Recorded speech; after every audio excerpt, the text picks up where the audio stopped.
Misconceptions can happen all the time, but when a misconception occurs, it's important for it to get resolved as soon as possible. And no other industry, in my opinion, has the biggest misconceptions when you're talking about manufactured homes. So today, on our Ask Justin series here at our Manufactured Homes here in Michigan channel, we're going to discuss the top 5 misconceptions that people have in regards to manufactured homes. Let's go!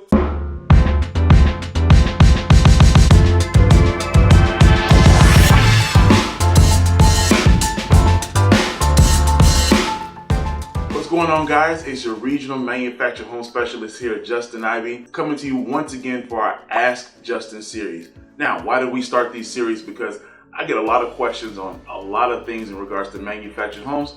So I like to take this time out to maybe answer those questions. And if you have a question that you want to ask, drop it in the comment below. You can send it to us via email at info@creekvalleyproperties.net. You can also email me at jibe@creekvalleyproperties.net. Leave your question in the comments below and we'll be able to gather those questions there. My contact information is right here as well. Now, for today, we are going to talk about the top 5 misconceptions that people have in regards to manufactured homes.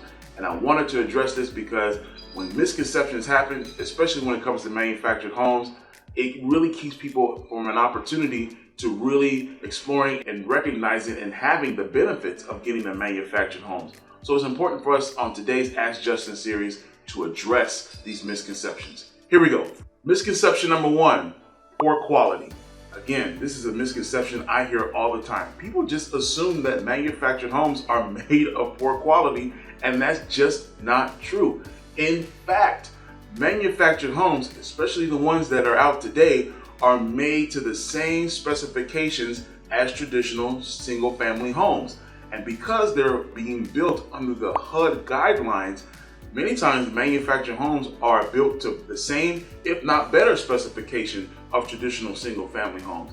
They're made inside of a facility, so there's less waste, there's less opportunity for theft that you would have on a construction site building a home from the ground up. And because they're able to save so much money having that home built inside of a facility, they can pass those savings on to the end buyer. So that's really one big misconception that people have in regards to manufactured homes. They just assume because at one point they were called mobile homes and now they're called manufactured homes, the stigma of it being made of poor quality has often stayed around. And let me just be the first to tell you, it's just not true.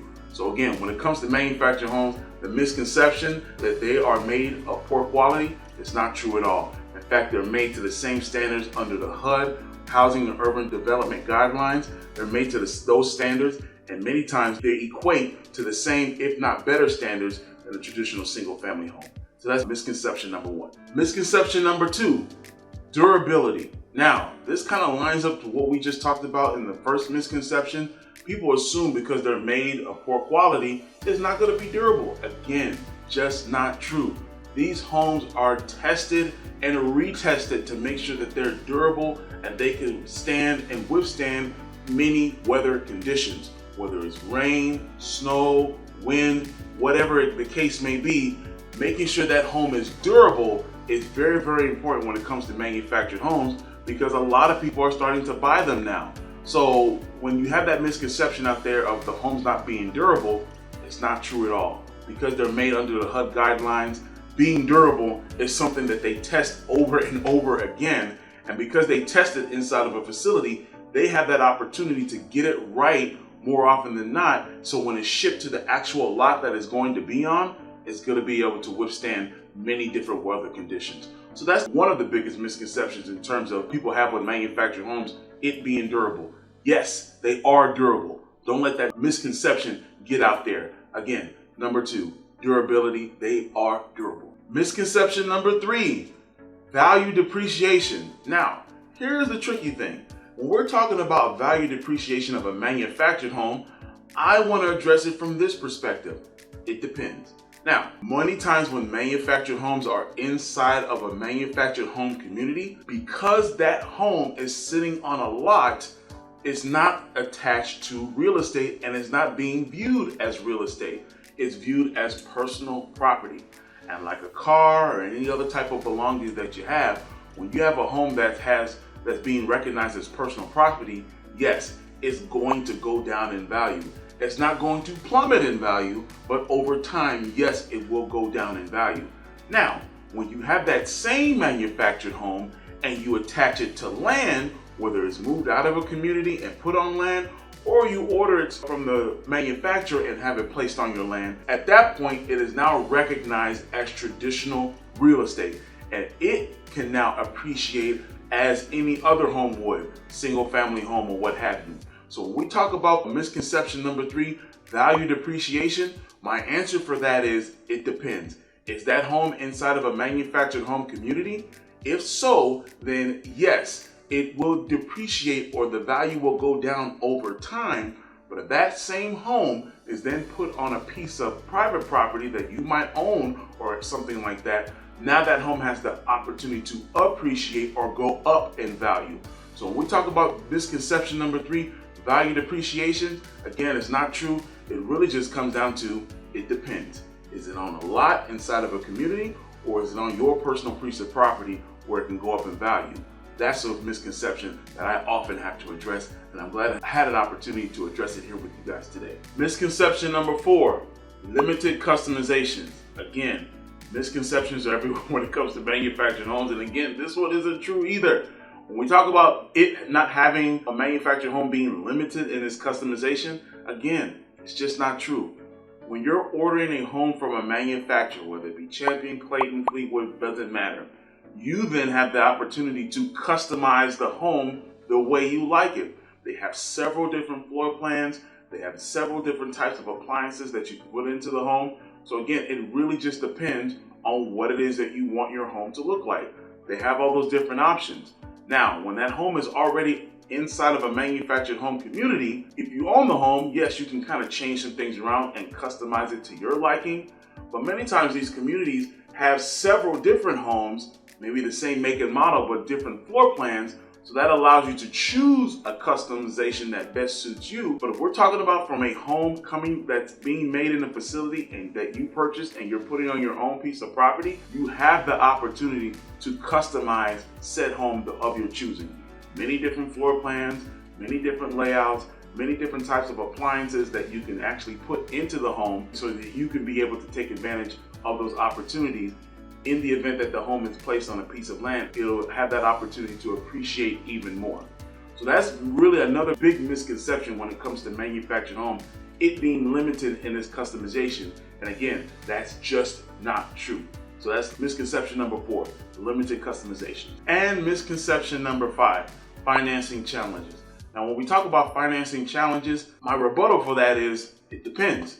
Now, when you're talking about a manufactured home inside of a manufactured home community, you don't have as many financing options, but you still have options. Whether you choose to go with 21st Mortgage, Triad, Vanderbilt, Credit Human, and a host of other different companies that will finance a manufactured home inside of a community. Here's what I often tell potential buyers: get your own financing. So when I say get your own financing, go and call whichever company you want to call, with those companies that I provided, and if you need more information on which companies are out there, leave us a comment in the comment box below, or you can reach out to us at our office and we'll help you in that regard. But I often tell buyers, get your own financing, because when you get your own financing, you can get a home that might be seller owned, or you can also get a home that maybe the community is also providing. Oftentimes, when you get your financing through the park office, you're only subject to their homes. So if you see a home that is owned by an actual person, you're gonna have to go and get financing outside of that again, and you don't want to run your credit all those unnecessary times if you didn't have to. So I often encourage buyers to get their own financing. But when we're talking about financing challenges, if that home is in a community, yes, your options are a little bit limited, but you still have options that are available. Now, when that home is outside of the community on a piece of private property, now your financing options are more openly and readily available. Not only can you go to those companies that I just mentioned just a few seconds ago, but you can also go to a traditional bank or credit union. Since that home is on a piece of property on a private lot, your financing options are much more open and available since it's on a piece of property and it's now recognized as traditional real estate. So So when we talk about financing challenges when it comes to manufactured homes, a misconception that people have, my rebuttal to that is it depends. If that home is located in a community, yes, you have options. It is a little bit limited because it's not attached to a traditional real estate. But if that home is on a private lot, then not only can you get financing from those companies that I mentioned a few seconds ago, but you're also able to get financing from traditional banks and credit unions. So that's misconception number 5, financing challenges. Well, there you have it, folks. That's this week's edition of our Ask Justin series. I hope you enjoyed this week's video as I enjoyed making it. But listen, I want to hear from you guys. You guys might have even more questions, and we want to address them in a timely manner. So if you have any more questions, reach out to us with our contact information. It's also in the description box below, our contact information. Leave a comment in the comment box below. Again, let's all be respectful and learn together. You can also leave a comment on something you'd like for us to address in future videos. My contact information is here. And again, we want to hear from you guys. But until next time, you guys take care, be blessed, and remember, don't let the misconceptions of manufactured homes stop you from really seeing the benefits of manufactured homes. You guys take care. Bye-bye.